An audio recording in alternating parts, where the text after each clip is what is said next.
Welcome back, 643. We do want to get on breaking news this morning. Investigators on the scene of a deadly shooting. This is in Seminole County. And this happened early this morning, just before 1. Take a look at this map. Investigators tell us it happened here in a neighborhood on Rutledge Road in unincorporated Longwood. We do have Amanda Ruiz live in Seminole County. She is on the scene this morning with what we're starting to gather information-wise. Amanda, what do we know now? Good morning. Well, this is still a very active scene, and deputies have been out here for hours, just like you said, that this deadly shooting happened just before 1 this morning, and there's really not much information we have on what led up to it, but there are clues lingering around the scene. I want to point out this one right behind me.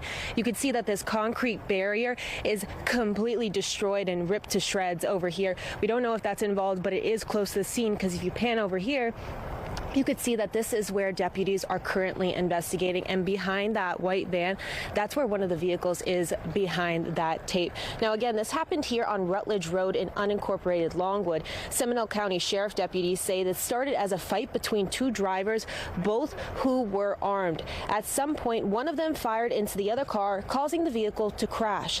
The driver who was on scene, the driver who was shot, died on scene.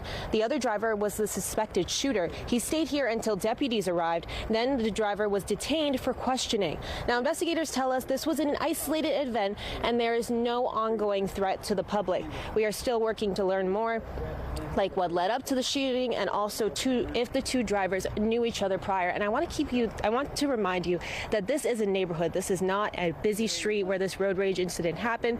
We spoke to one neighbor who actually came up to us and said, this doesn't happen here. In his 40 years of living here, he has never experienced anything like this. So as we learn to work more, I'll keep you guys updated as we learn more. I'll send it back to you guys in the studio.